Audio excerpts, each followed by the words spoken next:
Good Yeah. morning, everyone from Germany. Welcome to this talk on dynamic mode decomposition. So this talk isn't really about any optimization technique. It's more about understanding what's going on in fluid flows. And to give you a first example for what I mean by that, let me refresh. Okay. So imagine you have this one-dimensional signal of that is basically changing a little bit chaotically over time. You probably can see that there's some periodicity in that signal. And what dynamic mode decomposition does is it takes snapshots of this signal, and then it will decompose it into different elements that are easier to understand and to digest. So for this particular example, what we can extract is, first of all, this kind of jumping rope behavior. You see, it's a relatively simple structure that is oscillating with certain frequency. Then what we get is this kind of seesawing behavior. And you see it also has a certain frequency, which is lower than for the jumping rope. And then we have this kind of wave that is basically flipping over and over again, also with a certain frequency, which is a little bit higher. And indeed, if we superimpose those different signals, what we get is the original signal. And so we have decomposed this somewhat more complex signal into different simpler elements that are easier to understand. And what this talk is about is to explain you a little bit in detail the mathematics behind the Bayes method, then to show you how this method can be a little bit improved, and then to apply this improved method onto turbulent flow, which is the flow past the surface mounted cube. All right, so let's get started with dynamic mode decomposition. As I mentioned, this is a fully data-driven technique, so it only needs access to snapshots of your flow. In particular, what we are going to do is to take the state of our flow, which can be represented by the flow fields or velocity or pressure or maybe vorticity at a certain time step Tn. If you imagine you just advance this state by one time step, it changes a little bit. And what we are trying to find is a linear mapping, namely matrix A, that when multiplied with from the right by the current state xn, advances this state one delta t into the future such that we get xn plus 1. That is the idea behind dynamic mode decomposition. Now, once to get this A, to approximate this A, in principle, we only need 2 pairs of snapshots. However, for a realistic complex flow that is maybe contaminated with a little bit of noise, we would get many different A's for many different pairs of snapshots. So what we do instead is we define A in the least square sense. So imagine you have a sequence of capital N snapshots. What you will do is you arrange them from the first to the n minus ones in a matrix that you can multiply with by A, such that you could get, in principle, the same sequence of snapshots advanced by 1 delta t. So this is this snapshot matrix Y, which contains the snapshots from the second to the last. And now A is typically defined in the least square sense, such that we minimize the norm of y minus a times x. And actually, we can solve this optimization problem analytically, namely it is y times the pseudo-inverse of the matrix X. Pseudo-inverse, of course, because X is in general not a square matrix. Now, once we have fitted this linear operator A, we can learn a lot from it. We can really understand the flow. In particular, what we need is the eigendecomposition of the flow, which is given by phi times a diagonal matrix lambda times phi inverse. Now, if we multiply the first snapshot by A, what we get is the second snapshot. And if I just replace A with this eigendecomposition, I get this formula here on the right. So phi lambda, phi minus 1, x1. Now I can play this game again and try to get x3. So basically x3 is x2 times a, which is in turn a times x1. So x3 is a times x1. If I now replace a with its eigendecomposition, you see that in the middle of this somewhat longish expression, I get phi to the minus 1 times phi, which is simply the identity matrix. And if I simplify this a little bit further, what I get is phi times lambda squared times phi to the minus 1 times the initial snapshot. Now I could play this game over and over again, and what I would end up with is this recursive formula for computing the state at any given time n. So this is simply phi times lambda to the n minus 1 times phi to the minus 1 times x1. So what you see here are two things. First of all, once we have the A, we can essentially predict any future state xn. So DMD implicitly is also a reduced order model. And the second part is the one that makes DMD understandable. Namely, we have this spatial structures that are in phi, and the temporal behavior is only encoded in this lambda term, which is a diagonal matrix. Okay, so we get this is where the decomposition essentially comes in. Now there's one technical issue that we have to deal with. In general, A is going to be a very large square matrix, and the dimensionality of that matrix is given by the number of cells, for example, that you have in your mesh. So that would be a huge matrix, and typically we will not be able to deal with that matrix. So what we do instead is we work with a low rank approximation of that matrix.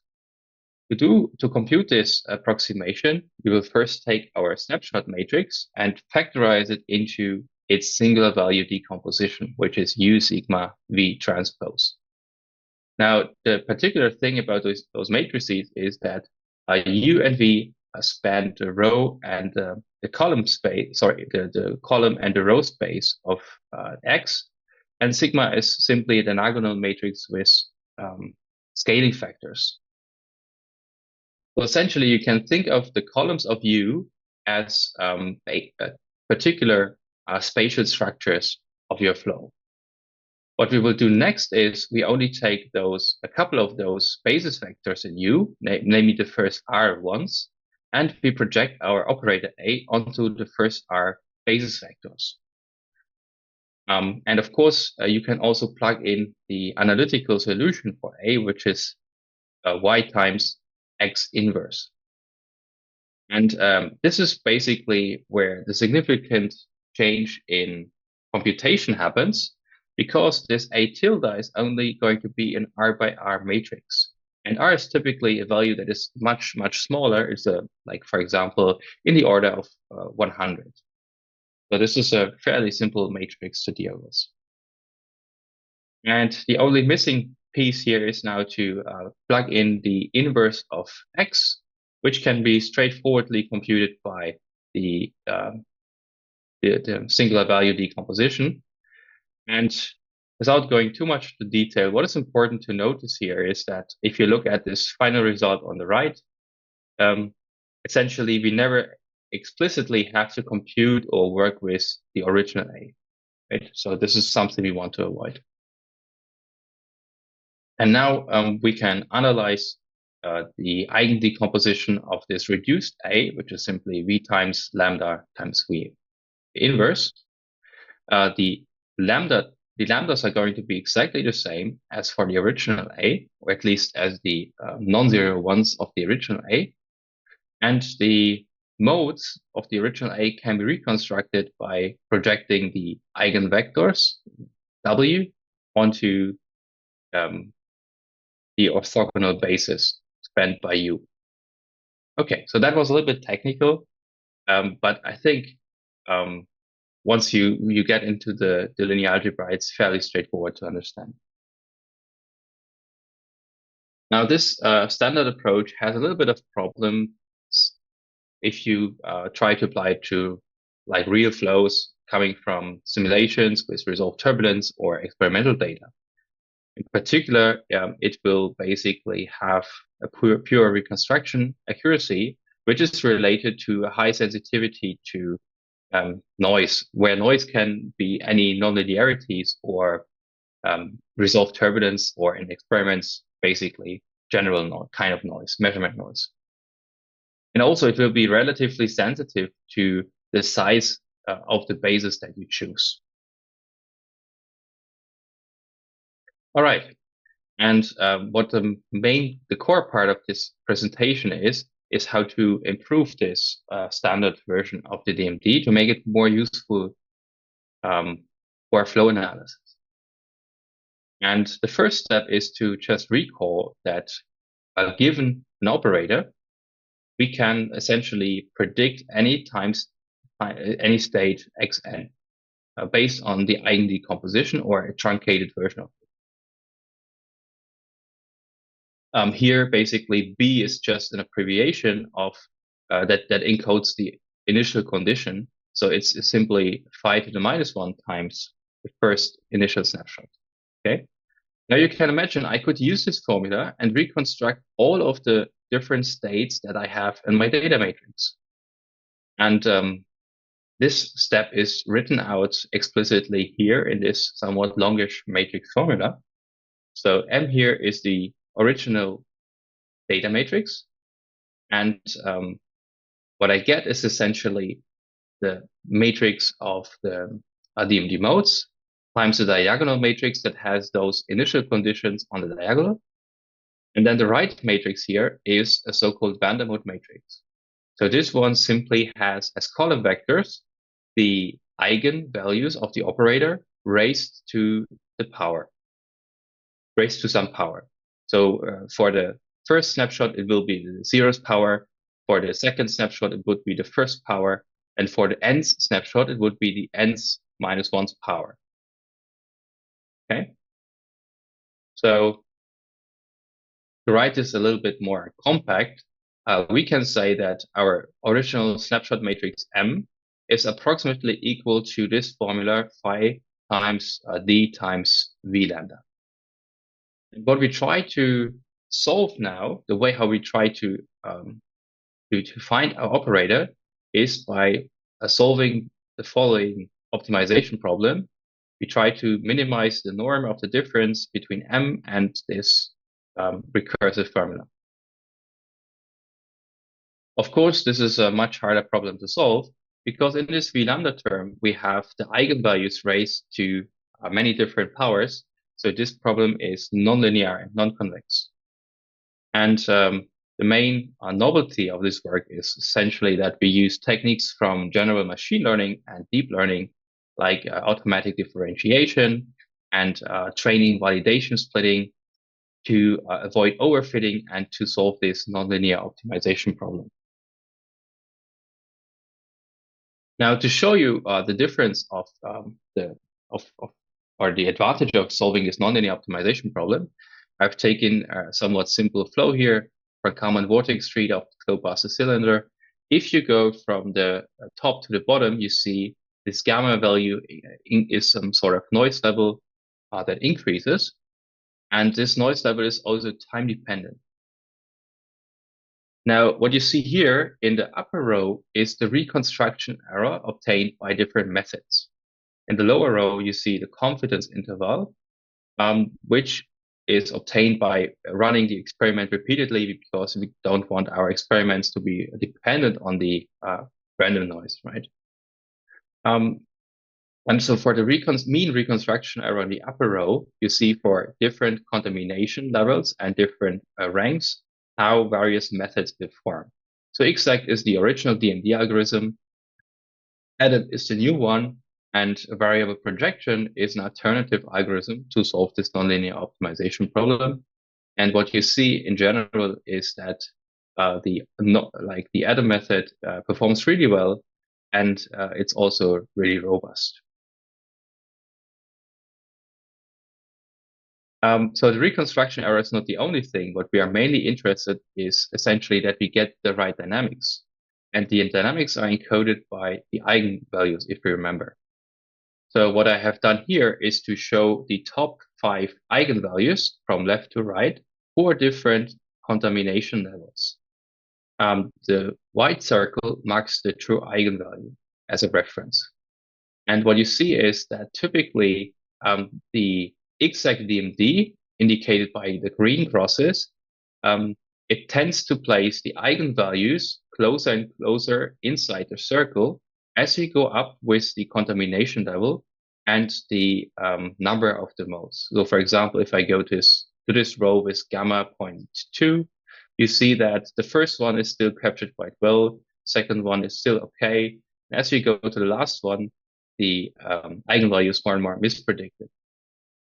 And instead, the Adam method finds the eigenvalues reliably for all the different noise levels. Finally, I just want to show you a somewhat more realistic example. So I took the surface mounted cube tutorial from the validation case collection. Here's just a slice that we are going to work with. You see, so it contains resolved turbulence. It's an IDDS simulation. Now, for the modal analysis, what you would typically do is to analyze some scalar signal first to get some idea about what is going on and what you might be interested in. So here in this case, I have taken the force coefficients. And in particular, if you look at the smoothed variant of the side force, Cy, you see there are some basically fluctuations in it. Some of them are a little bit lower frequency. Some of them are a little bit have a higher frequency. We can see that by computing the p-Welch. Here's just for comparison the p-Welch of the raw data and of the smoothed one. And in both plots, we essentially see there's a dominant peak at about 0.1 hertz, and then the amplitudes drop, and then there's another smaller peak at a little bit above 1 hertz. Now, what we can do now with DMD is to figure out what those peaks are about in particular. As I mentioned before, the optimized DMD version is iterative, and here's how it works in practice. So we will iteratively optimize the linear operator, and we will do so by splitting the data into training and validation sets. And what you see here is the validation set gives us a good indicator when we start overfitting and when we should stop the optimization process.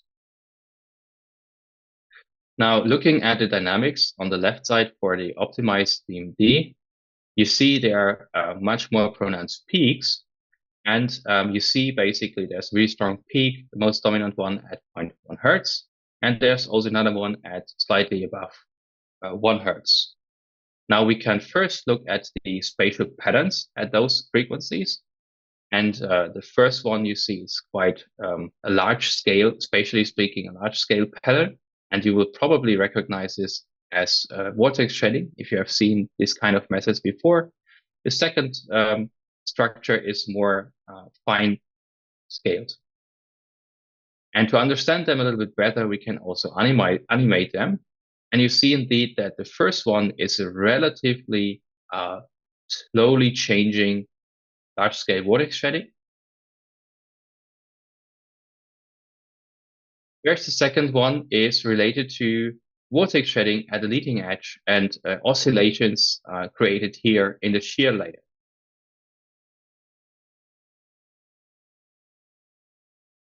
So those are the flow structures that are related to those peaks that we saw in the spectra of the force coefficients. All right, that brings me to the end of my talk, and the slides and also the code repository accompanying this talk you can find at those links. Thank you.